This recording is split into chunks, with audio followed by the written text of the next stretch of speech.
The suitcase hit the porch with a thud I'll never forget. Not because it was loud, because it was final. I stood there in the doorway of the house I'd paid for with 40 years of my life. The house where I raised 2 kids. The house I came back to after Nam with shrapnel, still in my leg and nightmares I couldn't shake. My wife, 40 years we'd been married. Her arms were crossed. Her face was stone. "Frank," she said. Her voice didn't shake. It didn't crack. It was cold. "I am done." I didn't understand. Done with what? With you. With this. With carrying your weight. The rain was starting. I could feel it on my neck. Cold Virginia rain in October. "Barbara, what are you talking about?" She looked past me, not at me, past me. Like I was already gone. "You've been a burden for years, Frank. You don't work. You just sit around with your paychecks and your war stories. I want my own life. I am 62 years old." I opened my mouth, but nothing came out. 40 years. 2 kids. Michael and Jennifer. Thanksgiving dinners. Christmas mornings. The time she held my hand in the VA hospital when the nightmares got so bad I couldn't sleep for 3 days straight. "Barbara, the kids agree with me." That is when I saw them. Michael stepped out from behind her. My son, 38 years old. Wearing an expensive suit I knew he couldn't afford. He wouldn't look at me. Jennifer came out next. My daughter, 35. She had her mother's face. Her mother's cold eyes. "Dad," she said. Her voice was tight. Annoyed. "We talked about this. You need to figure things out on your own." Figure what out? I was still holding the doorframe. My leg was aching. The old shrapnel wound always ached when it rained. Get a job. Find a place. Something, Michael said. He checked his watch. "We can't keep enabling you, enabling me, like I was some drunk. Some deadbeat." I'd worked construction for 30 years after I came back from Vietnam. I built houses. I poured concrete in 100-degree summers. I worked until my back gave out and my hands got arthritis so bad I couldn't grip a hammer anymore. "I gave you everything," I said. My voice was quiet, and we're grateful. She didn't sound grateful, but it is time for you to go. She reached inside and pulled out my old duffel bag, the green one from the army. She dropped it next to the suitcase. "Your clothes are in there, your medications, your discharge papers." The door closed. I heard the deadbolt click. That sound, that single clip, it was louder than any gunfire I'd heard in the jungle. I stood there. The rain was coming down harder now. I looked at my suitcase, my duffel bag. Everything I owned in 2 bags on a porch that wasn't mine anymore. I was 65 years old. I was a decorated veteran. I had a Purple Heart in a box somewhere in that house, and I was homeless. My childhood wasn't easy, but it was honest. We didn't have much. My father, Earl Thompson, worked at the steel mill in Richmond. My mother, Ruth, cleaned houses. We lived in a small 2-bedroom house on the east side of town. The neighborhood was rough, but people looked out for each other. Dad didn't talk much. He worked the night shift. He'd come home smelling like oil and metal. He'd eat his dinner cold. He'd go to bed. The only time he really talked to me was when he was teaching me something. How to fix a carburetor, how to change a tire, how to shake a man's hand and look him in the eye. "A man's word is all he has got, Frank," he'd say. "You break your word, you are nothing." I believed him. I still do. Mom was the heart of our house. She'd come home tired from scrubbing other people's floors, but she'd still make dinner. She'd still help me with my homework. She'd still sing while she did the dishes. "You are going to do better than us, Frankie," she'd say. "You are going to have a good life." I wanted to believe her. I had one brother, Tommy. He was 3 years younger than me. Tommy was the smart one. He was going to go to college. He was going to be somebody. Then 1968 came. I was 18. Tommy was 15. The draft notice came in the mail. I remembered Dad opening it at the kitchen table. His hands shook. Just a little, but I saw it. Mom cried. She tried to hide it, but I heard her in the bathroom. "It is okay," I said. "I'll go, I'll serve, I'll come back." I shipped out 3 months later, Fort Benning. Then Fort Polk. Then the jungle. Vietnam wasn't like the movies. It was wet. It was hot. It was bugs and mud and waiting. Waiting to get shot at. Waiting to step on something that would blow your leg off. Waiting to see which one of your buddies wouldn't make it back to base. I was in country for 13 months. I got hit twice. Once in the shoulder, once in the leg. The leg was bad. Shrapnel from a mortar. I still carry pieces of it. But I came home. A lot of guys didn't. When I got back to Richmond in 1970, everything was different. The war was on television every night. People were protesting. Guys in uniform were getting spit on in airports. I didn't wear my uniform. I just wanted to forget. I met Barbara at a church social in 1971. She was pretty. She had dark hair and a smile that made me feel like maybe I could be normal again. We got married in 1972. Small wedding. Just our families. I was 22. She was 20. I got a job in construction. Barbara worked as a secretary at a law firm. We bought a little house in the suburbs. We had Michael in 1975, Jennifer in 1978. Life was good, not easy, but good. I worked hard. I came home tired.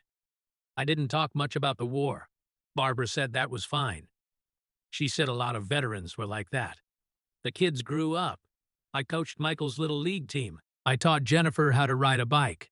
I fixed the sink when it leaked. I mowed the lawn every Saturday. But the nightmares never stopped. Some nights, I'd wake up screaming.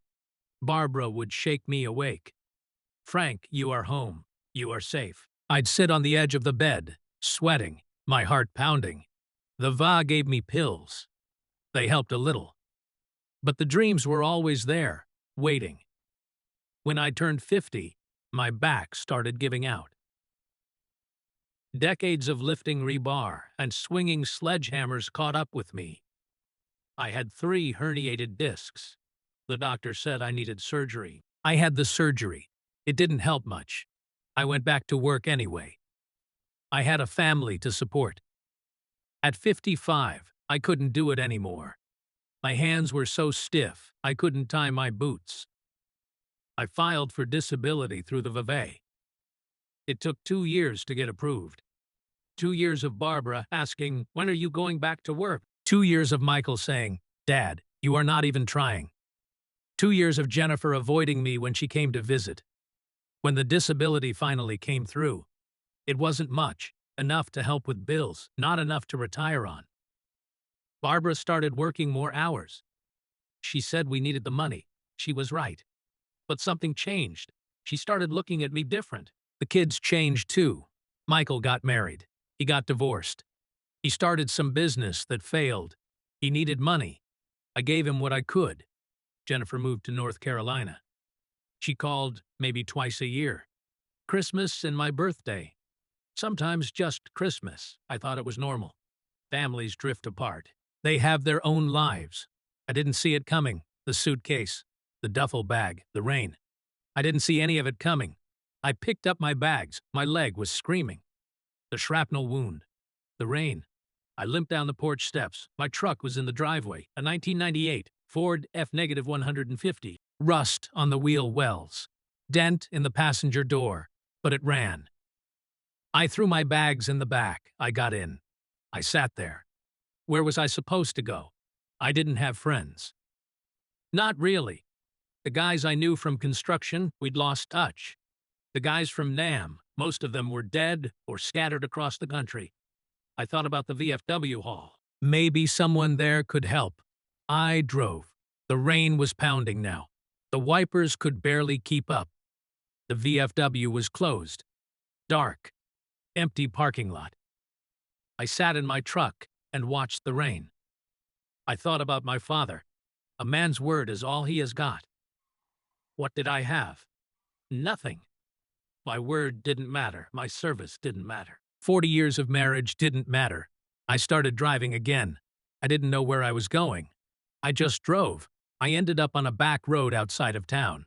The rain was letting up a little. I saw a light. A small house, a farmhouse. I pulled over. I didn't know why. I just stopped. There was a woman on the porch. She was maybe 45, 50. She was putting a tarp over some firewood. She saw my truck. She saw me sitting there. She walked over.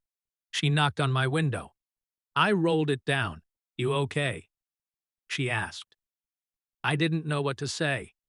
Was I okay? Number, but you don't say that to strangers. "I am fine," I said. She looked at me, really looked at me. She saw my duffel bag in the back. She saw my face. "You are not fine," she said. "When's the last time you ate?"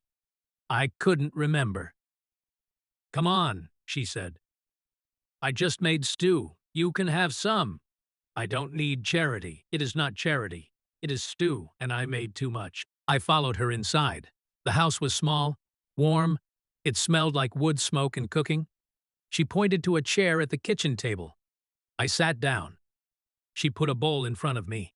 "Beef stew, thick, hot, real food. I am Dorothy," she said. "Dorothy has. Frank Thompson. You a veteran, Frank?"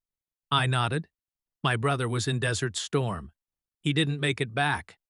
We didn't talk much after that. I ate. She washed dishes. The rain drummed on the roof. When I finished, I stood up. "Thank you. Where are you headed?" I didn't have an answer. "You got a place to stay?" "I'll figure it out." She looked at me again, that same look, like she could see right through me. "I got a shed out back," she said. "It is not much, but it is dry. You can stay there tonight.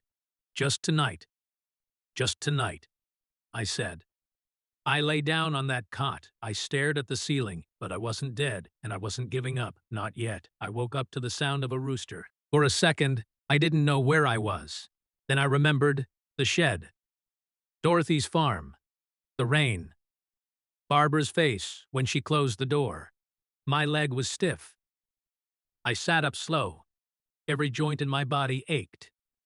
65 years of wear and tear. The cot creaked under me. There was a knock on the shed door. "You awake, Dorothy?" "Yeah," I called out. My voice was rough. "I am up. I made coffee." "Come on in when you are ready." I pulled on my boots. I walked across the yard. The sun was coming up. Dorothy's kitchen was bright. She had coffee on the table, toast. Real eggs, not the powdered stuff from the Va cafeteria. "Sit," she said. I sat. She poured me coffee. Black. Strong, the way I liked it. "You sleep okay?" "Yes, ma'am." "Thank you." She sat down across from me. She had her own cup of coffee. She wasn't eating, just watching me. "Frank, I am going to be straight with you," she said. "I don't know your story. I don't need to know it. But I can see you are in a bad spot." I didn't say anything. I just drank my coffee. "I got a proposition for you," she continued. "I need help around here. The fence is falling apart. The barn roof leaks. I got a tractor that won't start. I can't pay much, but I can give you a place to stay, 3 meals a day, and some cash when I can. Pride again. That old enemy." It rose up in my throat. "I am not a charity case," I said. "I know that," Dorothy said. Her voice was firm. "This is work. Real work. I need help and you need a place. That is not charity. That is a deal." I looked at her. She had tired eyes. Lines around her mouth. She'd lived a hard life, too. I could tell. "Why are you doing this?" I asked. She took a sip of her coffee. She looked out the window at the sun coming up over her fields. "My husband left me 3 years ago," she said. "He cleaned out the bank account. He took the good truck. He left me with this farm and a pile of debt. I was 52 years old and I had nothing." She turned back to me. "A woman from church, Mrs. Patterson. She gave me a job cleaning her house. She didn't have to. But she did," she said. "We all need help sometimes, Dorothy. That is what people are for." Dorothy set her cup down. "So yeah, Frank, I am helping you because somebody helped me and because this farm is too damn big for one person." I looked down at my hands. Scarred hands. Broken knuckles. Hands that had built houses and held rifles and held my children when they were babies. Okay, I'll stay. I'll work. She smiled. It was the first real smile I'd seen in a long time. Good. Finish your breakfast. Then I'll show you what needs fixing. The work was hard. Harder than I expected.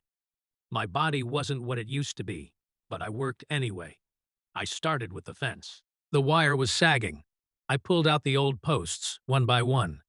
I dug new holes. My back screamed. My hands blistered. But it felt good. It felt like purpose. Dorothy worked beside me. She didn't talk much. Neither did I. We just worked. At lunch, she brought out sandwiches and cold tea. We sat on the porch and ate. You got kids, Frank? She asked. 2, Michael and Jennifer. They know where you are. I shook my head. They're the ones who put me out. Dorothy didn't react. She just nodded, like she understood. My daughter hasn't spoken to me in 2 years, she said. She thinks I am stupid for staying on this farm. She thinks I should sell it and move to the city. She doesn't understand. This place is all I got left of who I am. I understood that. More than she knew. We worked until the sun went down. Pork chops and green beans. I ate like I hadn't eaten in weeks. Maybe I hadn't. That night. I lay on the cot in the shed. I thought about Barbara. About the kids. About the house I'd built with my own hands. And I thought about Dorothy's words. This place is all I got left of who I am. What did I have left? Without my house. I was Frank Thompson. I was a veteran. I was a man who kept his word. That was enough. It had to be. Days turned into weeks. I fixed the fence. I patched the barn roof. I got the tractor running. Dorothy paid me a little cash each week. Not much, but enough. I bought a used toolbox from the hardware store in town. I started to feel like myself again. One afternoon, I was working on the porch steps. They were rotted through. Dangerous. Dorothy had been stepping over them for months. A truck pulled up the driveway. A white Chevy Silverado. New. Expensive. Michael got out, my son. He was wearing jeans and a polo shirt. He looked around at the farm like it was something dirty. Dad, he said. Michael. He walked over. He didn't shake my hand. He just stood there. Mom told me you were out here. How'd she know? Small town, Dad. People talk. I set down my hammer. I wiped my hands on my jeans. What do you want, Michael? He looked uncomfortable. He shifted his weight. He wouldn't look me in the eye. Look, Dad, I need your help. There it was. The real reason he came. What kind of help? Financial. My business, it is not doing great. I am behind on some payments. I need a loan. A loan. From the man he'd thrown out 6 weeks ago. How much? $15,000. I almost laughed. I had maybe $200 to my name. I don't have $15,000, Michael. Your VA disability, your retirement, you got money coming in every month. That money pays for my medications, my doctor visits. Dad, come on. You are living in a shed. How much do you really need? I stared at my son. This man I'd raised. This man I'd taught to ride a bike and throw a football and shake hands and look people in the eye. You threw me out, Michael, I said. My voice was quiet, controlled. You and your sister and your mother. You put my bags on the porch in the rain. You told me to figure it out on my own. That was Mom's idea. And you went along with it. He looked away. We thought it would be good for you. You know, teach you to be independent. I am 65 years old. I was in Vietnam. I worked construction for 30 years. Don't talk to me about independence. So you won't help me. I can't help you. There is a difference. Michael's face hardened. The mask fell. I saw who he really was, who he'd always been. You are selfish, he said. You've always been selfish. Everything was always about you, your war, your pain, your problems. We had to tiptoe around you our whole lives. Each word was a punch, but I didn't flinch.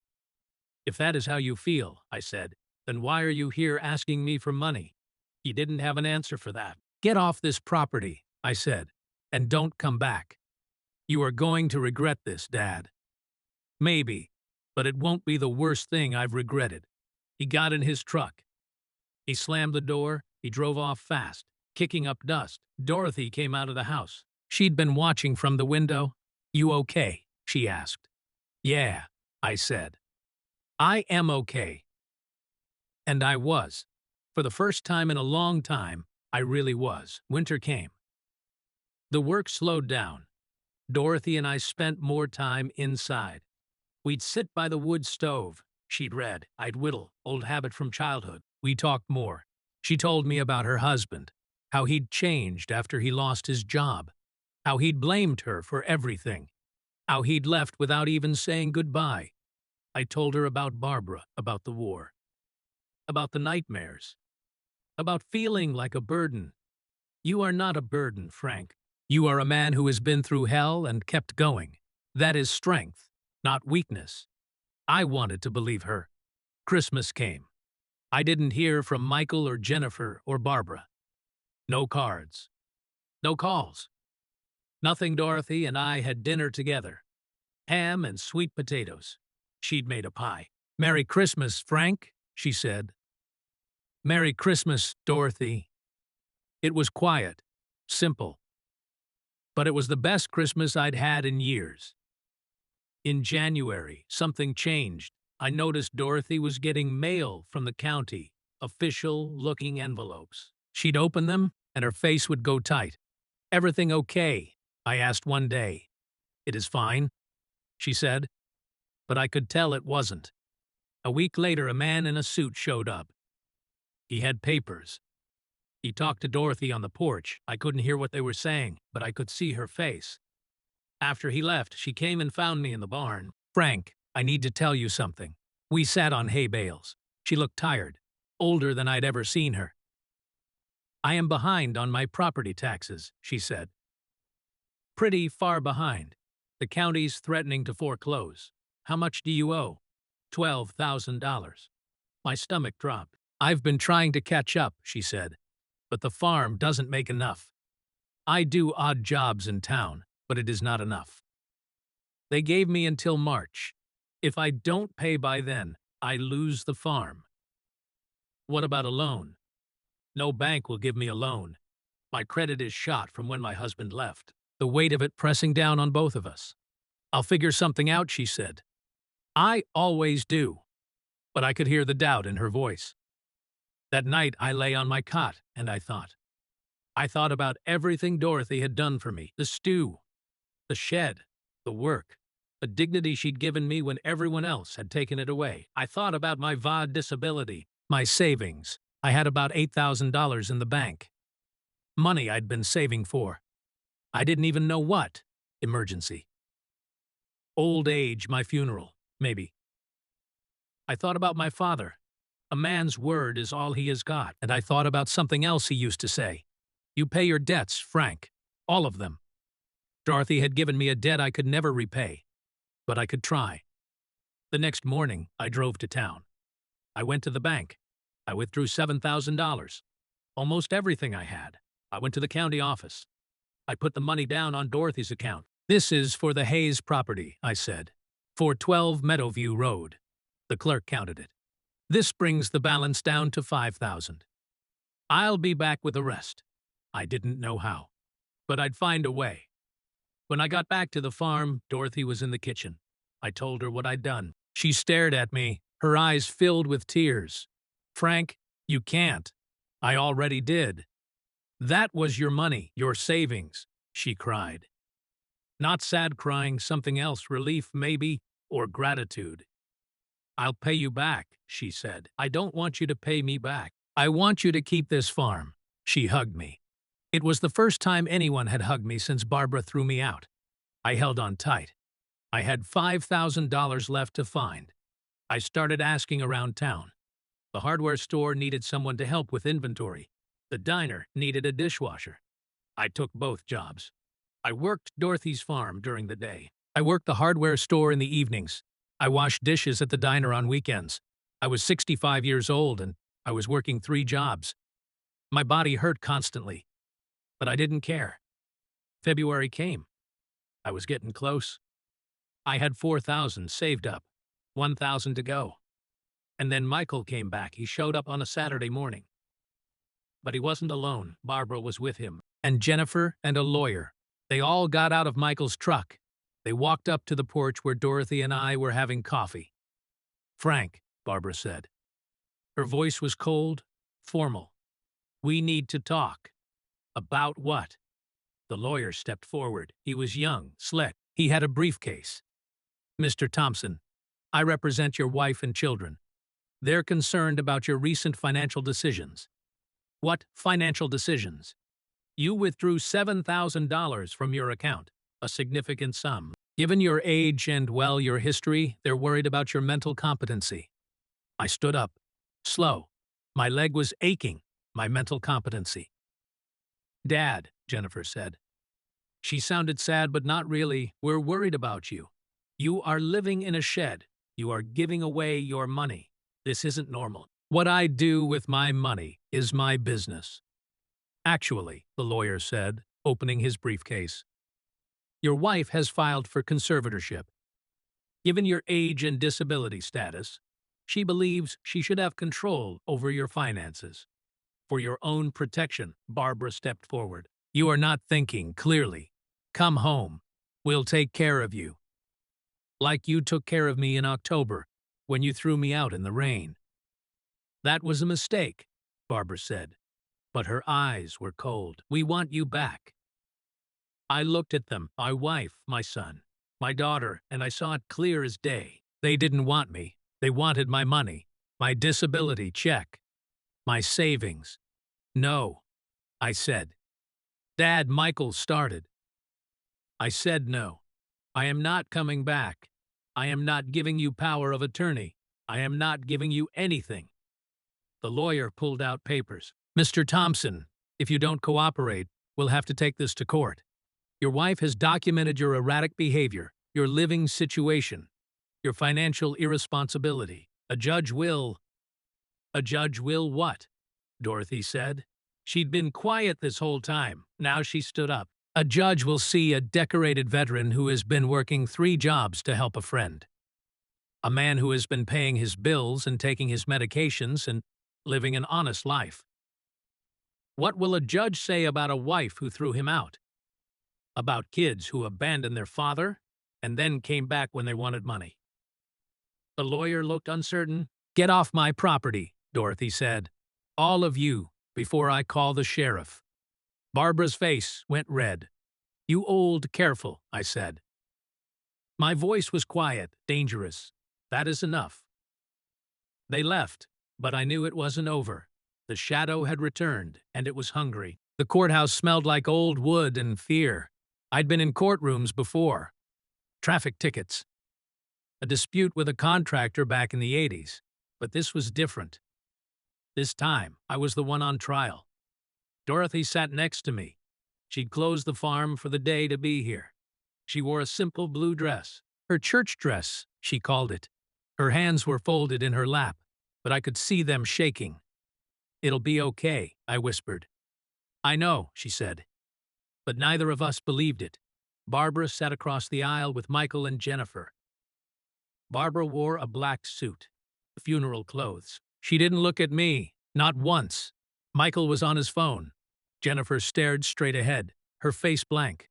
Their lawyer, the slick young one, was shuffling papers. He looked confident, too confident. I had a lawyer too. Pastor William Grant from the Methodist Church had connected me with someone, a woman named Sarah Chen. She was maybe 40, sharp eyes. She'd taken my case pro bono when she heard what was happening. "Veterans get a raw deal in this country," she'd said in our first meeting, "especially in family court. I am tired of it." The judge came in.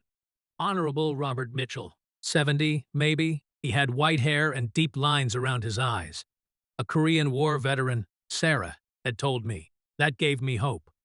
All rise, the bailiff said. We stood. My legs screamed. I ignored it. Judge Mitchell sat down. He looked at the papers in front of him. He looked at Barbara's lawyer. He looked at me. This is a petition for conservatorship, he said. His voice was gravelly, tired. Mrs. Barbara Thompson is seeking financial control over her husband, Frank Thompson, on the grounds of mental incompetence and financial irresponsibility. Is that correct? Barbara's lawyer stood up. Yes, Your Honor. Mr. Thompson, do you have representation? Sarah stood. Yes, Your Honor. Sarah Chen for the defense.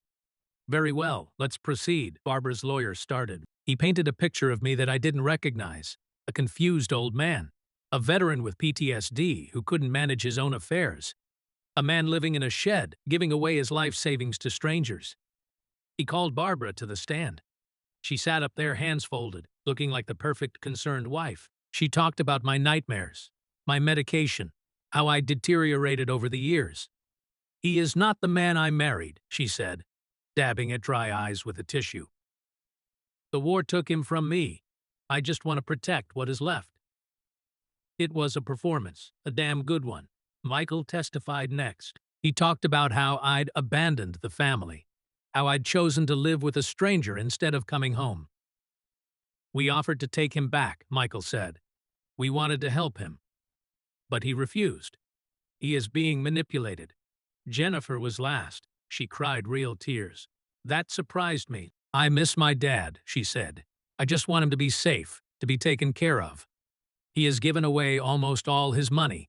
What happens when he has nothing left? Who is going to take care of him then?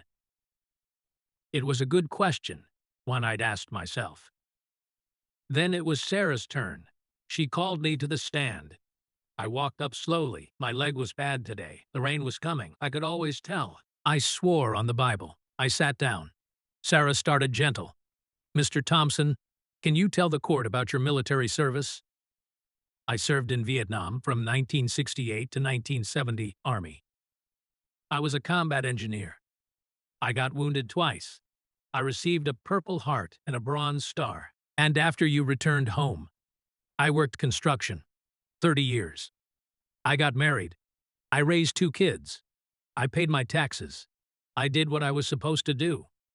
When did you stop working construction? When I was 55. My back gave out, 3 herniated discs. I filed for VADA disability. It took 2 years to get approved. And during those 2 years, how did your family treat you? I looked at Barbara. She was staring at her hands. They made me feel like I was lazy, like I wasn't trying hard enough. But you were in pain. Yes, ma'am. Constant pain. And when your disability was approved, did things get better? They got worse. My wife started looking at me like I was a burden. My kids stopped calling. And on the 15th of October of last year, what happened? I took a breath. My wife threw me out. She put my belongings on the porch and told me to leave. Did she give you a reason? She said I was a burden, that she wanted her own life. What did you do? I left. I didn't have anywhere else to go. Sarah walked over to her table. She picked up a paper. Mr. Thompson, I have your bank statements here. Can you explain the $7,000 withdrawal that concerns your family so much? To help save her farm. Why? I looked at Dorothy. She was crying now, quiet tears rolling down her face. Because she saved me, I said. When my own family left me in the rain, she gave me shelter. She gave me food. She gave me work. She gave me back my dignity. $7,000 is nothing compared to what she gave me. Is Miss Hayes manipulating you? No, ma'am. She is the most honest person I know. Do you understand the value of money? Yes, ma'am. Every dollar I've earned with my hands. I know exactly what money is worth. Are you mentally competent? I believe so. I take my medications. I see my doctor. I work 3 jobs. I pay my bills. I don't know what else I need to do to prove I am not crazy. Sarah nodded. No further questions. Barbara's lawyer stood up. He smiled. He thought he had me. Mr. Thompson, isn't it true that you suffer from PTSD and you take medication for it? Yes. Medications that affect your mental state? They help me sleep. They don't make me incompetent. But you have nightmares. Violent nightmares. Your wife testified that you've woken up screaming, that you've been aggressive. I've never hurt anyone. But you could. Sarah stood up. Objection. Speculation. Sustained. Judge Mitchell said. The lawyer tried a different angle. Mr. Thompson, why are you living in a shed? Because it is what I can afford. And because Dorothy needs help on her farm. But your family has offered to take you back, to give you a real home. Why won't you accept their help? I looked at him. Then I looked at the judge. Your Honor, can I say something? Judge Mitchell nodded. Go ahead. That house was my home for 40 years. I built the deck with my own hands. I painted every room. I fixed every leak. I put my kids through school from the money I earned working myself to the bone. My voice was getting louder. I didn't care. And when I couldn't work anymore, when my body finally gave out after decades of service to this country, and decades of providing for my family, they threw me out. My wife, my son, my daughter. They threw me out like garbage. I looked at Barbara. She was looking at me now. Now they want me back. Why? Because they found out I have money. Because they want control of my disability check. Because my son is in debt, and my daughter needs cash, and my wife wants to retire early. Mr. Thompson, the lawyer started. I am not finished. I said, for 6 months, I've been living in that shed, working 3 jobs, saving every penny, not for myself, for a woman who showed me kindness when no one else would. That is not incompetence. That is gratitude. That is honor. That is what my father taught me. I stood up. My leg was shaking, but I didn't sit. I am 65 years old. I've served my country.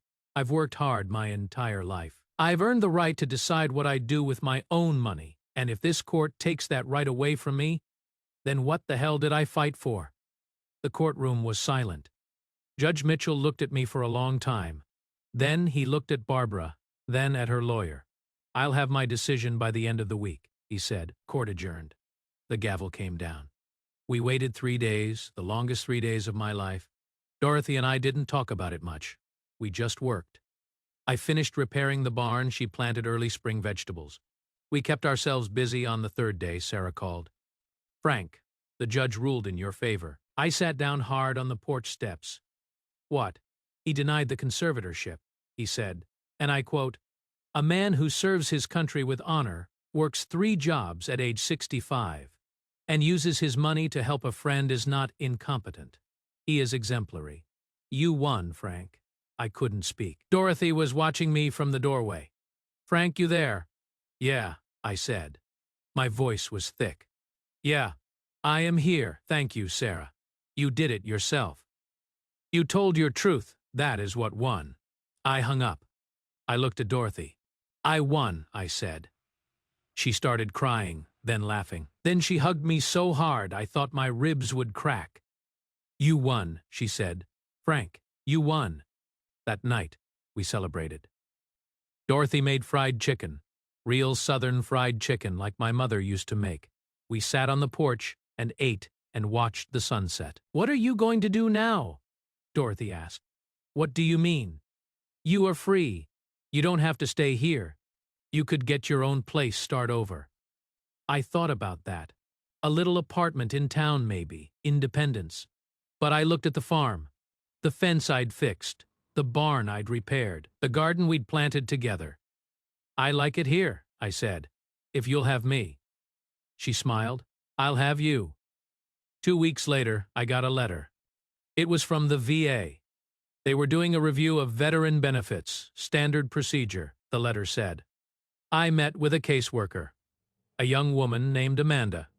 She asked me questions about my service, my injuries, my current living situation.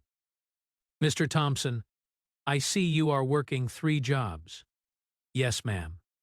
Why? I told her about Dorothy, about the farm, about the tax debt. She made notes, a lot of notes. Mr. Thompson, based on your service record and your injuries, You should be receiving more than you are. Significantly more. There was an error in your file. Your disability should have been rated at 90%, not 70. What does that mean? It means your monthly check is about to go up, and you are entitled to back pay going back 5 years. $43,000. I walked out of that office in a daze. I sat in my truck for an hour just staring at the paperwork. When I got back to the farm, Dorothy was in the garden. "Dorothy," I said, "we need to talk." We sat at the kitchen table. I showed her the papers. "This is the back pay, and this is what I'll be getting monthly from now on." Her eyes got wide. "Frank, that is. Enough to pay off your farm, all of it. And enough left over to make some real improvements. I can't take your money. You are not taking it. I am investing it in this farm, in us." I took her hand. It was the first time I'd done that. Her skin was rough from work. Beautiful. "Dorothy, I am an old man. I am broken in a lot of ways. But you make me feel whole. I'd like to stay here. Help you run this place, if you'll let me." She squeezed my hand. "I'd like that, Frank. I'd like that a lot." We paid off the farm the next week. $12,000. Gone. Just like that. The relief on Dorothy's face was worth more than any amount of money. We used some of the rest to fix up the farm. New roof on the house. New well pump. A real bedroom for me in the guest room. Not the shed anymore. March came. Then April. The farm started to bloom. Dorothy's garden was beautiful. We sold vegetables at the farmer's market on Saturdays. We didn't make much, but it was honest work. I still worked at the hardware store, not because I needed the money, but because I liked it. It gave me something to do, people to talk to. One Saturday at the market, I saw them, Barbara, Michael, and Jennifer. They were walking through the market. They saw me at Dorothy's vegetable stand. Barbara stopped. For a second, our eyes met. I saw something in her face, regret maybe, or just surprise that I was still alive, still standing. She turned away. They kept walking. Jennifer looked back once, just once. Then she followed her mother. I felt Dorothy's hand on my shoulder. "You okay?" "Yeah," I said. "I am okay." And I was. They were my past. This farm, this work, this simple, honest life. This was my present, my future. That night, Dorothy and I sat on the porch. The stars were out. Thousands of them, more than you could ever see in the city. "Frank," Dorothy said, "I got a letter today. From my daughter. She wants to visit." "That is good. She wants to apologize for how she treated me. Will you let her?" Dorothy was quiet for a long time. "I think so. People make mistakes. Sometimes they deserve a second chance." I thought about that. About Barbara, about Michael and Jennifer. "Maybe," I said. "But they have to earn it." "Yes," Dorothy said. "They have to earn it." We sat there in the quiet. The crickets were singing. The air smelled like honeysuckle. I was 66 years old. I was living on a farm. I was working at a hardware store. I was sharing my life with a woman who understood me. It wasn't the life I'd planned. It wasn't the life I'd expected. But it was mine. And it was good. For the first time in years, I wasn't waiting for the other shoe to drop. I was just living. Summer hit Virginia like a hammer. Hot, humid. The kind of heat that makes you move slow and think slower. But the farm was thriving. Dorothy's tomatoes were coming in strong. Her peppers. Her squash. We had more vegetables than we could sell at the market. "We need to consume some of this," Dorothy said one morning. We were standing in the garden, surrounded by red tomatoes heavy on the vine. "Can preserve them. For winter. My mother used to do it. I haven't in years, but I remember how. So we canned. For 3 days straight, we canned tomatoes. The kitchen was an inferno, steam everywhere. But when we were done, we had 72 jars of tomatoes lined up on the counter. Dorothy looked at them with pride. "That is a winter's worth of sauce right there."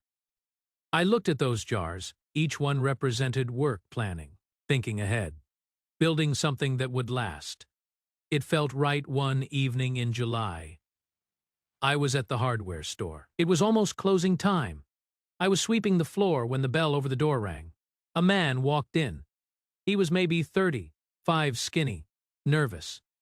He had the look of someone who'd been using. I'd seen that look in Nam. I'd seen it at the VA. "We're closing," I said. Not mean, just factual. "I just need some duct tape," he said. His eyes were darting around, not looking at the tape, looking at the register. Something in my gut tightened old instinct, the kind that kept you alive in the jungle. "Tape's in aisle 3, I said. I kept the broom in my hand, casual, but ready. He went to aisle 3. He came back without tape. He pulled out a knife. It was a small knife, a folding knife, the kind you use for fishing, but a knife is a knife. "Open the register," he said. His hand was shaking. I looked at him, really looked at him. He was terrified, more scared than I was. "Son," I said. My voice was calm, steady. "You don't want to do this. Open the register." "I am going to reach into my pocket," I said slowly. "I am going to pull out my wallet. I am going to give you $40. That is all the cash I have on me. Then you are going to leave." I said, "Open the register." "The register's got maybe $200 in it. You take that, the cameras catch you, and you are going to prison. You take my $40. There is no cameras on me, and you walk away. No one gets hurt. No one goes to jail." He was breathing hard. The knife was shaking worse now. "I've been where you are," I said. "Not exactly, but close. I've been desperate. I've been at the bottom. This isn't the answer. Take the $40. Get some food. Get some help, but don't do this." For a long moment, we just stood there. Then he lowered the knife. I pulled out my wallet. I took out 2 20s. I held them out. He took them. His hand brushed mine. It was ice cold. "Thank you," he whispered. Then he ran out the door. I stood there for a minute. My heart was pounding. My hands were shaking. I thought about calling the police. But what would I tell them? A man with a knife took $40 I gave him willingly. I just locked up and went home. I told Dorothy what happened. "Frank, you could have been killed. I know. But I wasn't. And maybe, just maybe, that kid won't rob the next place. Maybe he'll get help instead." She shook her head. But she was smiling. "You are too good for this world, Frank Thompson. I am really not." August came. It was Dorothy's birthday. She turned 55. I wanted to do something special. I wasn't good at gifts, never had been. But I wanted to try. I'd been working on something in the barn, a surprise, a hope chest. I'd built it from old barn wood, sanded it smooth, stained it dark. I'd carved her initials on the top. DH. It wasn't fancy, but it was made with my hands. It was real. I gave it to her that morning, she cried. "Frank, this is beautiful." "It is for keeping things," I said. "Important things. Things you want to pass down." She ran her hand over the wood, over her initials. "I don't have much to pass down," she said quietly. "Not yet, but you will." That afternoon, Dorothy's daughter came to visit Emily. I'd never met her before. She was 32. She looked like her mother, same eyes, same strong jaw. She was nervous. I could tell. She kept fidgeting with her purse. Dorothy made lunch. We sat on the porch and ate sandwiches. Emily talked about her life, her job in Richmond, her apartment, her boyfriend. Then she got quiet. "Mom," she said, "I need to say something." Dorothy set down her sandwich. "I am sorry for how I treated you after Dad left. I blamed you. I thought you drove him away. I was wrong. I see that now. You are strong. You've always been strong. And I should have been there for you." Dorothy reached across the table. She took her daughter's hand. "You are here now," she said. "That is what matters." They both cried. I excused myself, gave them space. I walked out to the garden. I pulled some weeds. I thought about family, about forgiveness, about whether Barbara or Michael or Jennifer would ever come back to me like Emily had come back to Dorothy. I didn't know. Maybe they would. But I realized something. I didn't need them to. I did a new life, a good life. With or without them, I'd be okay. September brought rain, good rain. the kind that soaks deep into the slowly. The garden started its fall growth. Pumpkins, gourds, late tomatoes, one afternoon. I was fixing the mailbox. A car had hit it a few weeks back. It was leaning at a police car pulled up. My stomach dropped. Old instinct. Nothing good ever came from a cop car, pulling up to your house. A young officer got out. He couldn't have been more than 25. Mr. Thompson, that is me. I am Officer Davis. I need to talk to you about an incident at Morrison's hardware store back in July. My heart sank. The kid with the knife. Someone must have seen something. What about it? A young man came into the station yesterday, said he wanted to confess to attempted robbery. He gave us your name, said you talked him out of it, gave him $40 instead. That is right. He wanted me to give you this. The officer held out an envelope. I took it. Inside was $220 bills and a note. The note was written in shaky handwriting. Mr. Thompson, I am sorry. I was high. I was desperate. You treated me like a human being. You gave me a chance. I checked into rehab the next day. I've been clean for 6 weeks. This is your money back. And thank you. You saved my life, Danny. I stood there reading that note over and over. He is doing good, Officer Davis said. He got a job. He is staying clean. Wanted to make sure you knew. After the officer left, I showed Dorothy the note. See, she said. You are too good for this world. He did the hard part. I just gave him $40. You gave him hope, Frank. That is worth more than money. October came. 1 year since Barbara had thrown me out. I thought about that a lot. 1 year, so much had changed. I was healthier, stronger. Working 3 jobs at 65 had actually made me feel younger, not older. I had purpose direction. I had Dorothy. One evening, we were sitting on the porch. The leaves were turning, red and gold and orange. Frank, Dorothy said, can I ask you something? Anything? What are we? I looked at her.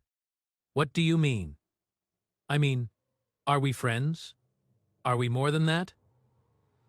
I need to know. I am getting too old for confusion. I smiled. Dorothy, I am 66 years old. You are 50. 5, we're both too old for games. So yes, we're more than friends. At least, I'd like to be, if you would. She smiled. That beautiful smile that made her whole face light up. I'd like that too. She leaned over and kissed me. Soft, gentle. The first time in over a year anyone had kissed me with kindness. When she pulled back, she was blushing. I can't believe I just did that. I can't believe it took us this long. We laughed, and it felt good. It felt right. November came, Thanksgiving. Emily came to visit. She brought her boyfriend, David. He was a good kid, polite. Helped me fix the back steps without being asked. We had a real Thanksgiving dinner. Turkey, stuffing, all of it. We sat around the table and Dorothy asked us each to say what we were thankful for. Emily said family. David said new beginnings. Dorothy said second chances. When it came to me, I looked around that table at Dorothy, at Emily, at David. I am thankful for this, I said. For people who see the best in you when you can't see it yourself. For work that means something. For a place to belong. My voice broke a little. I am thankful I didn't give up. Dorothy squeezed my hand under the table after dinner. I stepped outside. The air was cold, winter was coming. My phone rang, unknown number. I almost didn't answer, but something made me, hello, Dad. It was Jennifer. I hadn't heard her voice in over a year. Jennifer. Dad, I don't know how to say this. Then just say it. I am sorry for everything. For how we treated you. For what we did. It was wrong. It was cruel. And I've been thinking about it every day for a year. I didn't say anything. I just listened. Mom and Michael. They're not sorry. They're still angry at you for winning that court case. But I am. I am sorry, Dad. I was wrong. Okay, I said. Okay, that is all. What do you want me to say, Jennifer? That it is fine. That it doesn't matter. It does matter. You all hurt me worse than anything I faced in Vietnam. She was crying now. I could hear it. I know we did. And I don't expect you to forgive me. But I needed to tell you. I needed you to know that I see it now. What we did, what I did. Are you asking to come back into my life? I don't know. Maybe eventually, if you'd let me. I thought about Emily and Dorothy. About second chances. Jennifer, I am not the same man I was a year ago. I am not going to be the father who gives you money when you need it, or pretends everything is fine when it is not. If you want a relationship with me, it has to be real, honest, no more games. I understand. Do you? Because your mother and brother came at me with lawyers. They tried to take away my rights, my dignity, my independence. If you are part of that, if you are on their side, then we have nothing to talk about. I am not on their side, I swear. I moved out. I got my own place. I am trying to figure out who I am without them. Don't call me unless you mean it. I can't handle any more false hope. Okay, Dad. 6 months. I promise. She hung up. I stood there in the cold, looking up at the stars. Would she call back? Would she really change? I didn't know, but I'd given her a chance. The same chance Danny the kid with the knife had gotten. The same chance Dorothy had given me. That is all any of us can do. Give people chances and hope they take them. December came. Christmas was coming. Dorothy and I decorated the house. We put up a tree, a real one. It smelled like pine and childhood. We strung lights on the porch. We baked cookies, snickerdoodles, my mother's recipe. On Christmas Eve, we went to church.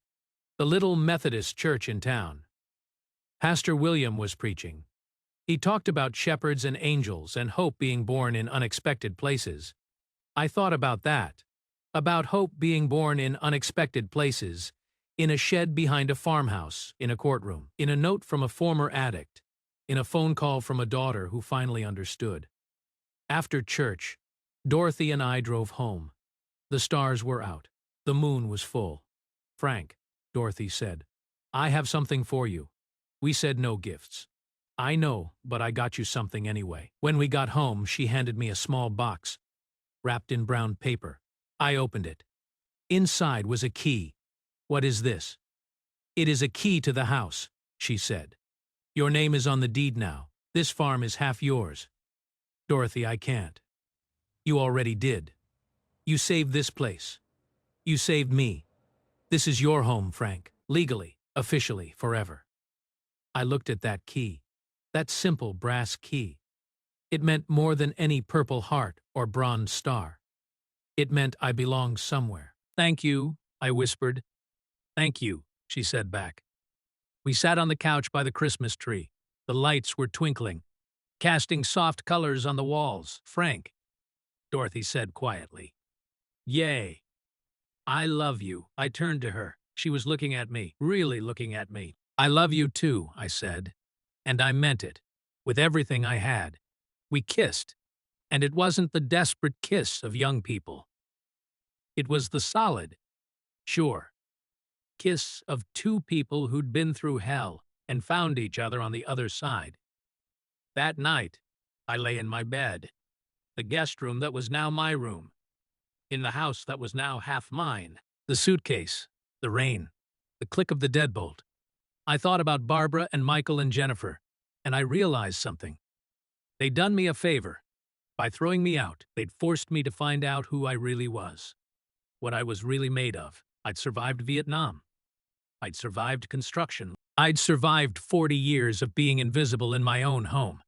And I'd survived this. Not just survived, I'd thrived. I was 66 years old. I was in love. I owned half a farm. I had work that mattered. I had people who cared about me. I was more than my war wounds, more than my disabilities, more than the man my family had tried to throw away. I was Frank Thompson. I was a veteran, a farmer, a friend, a partner. I was enough. The rain started outside, that same cold Virginia rain from a year ago. But I wasn't standing in it this time. I was inside. I was warm. I was home. And the rain was just rain. Nothing more, nothing less. I closed my eyes and fell asleep. No nightmares that night. Just peace.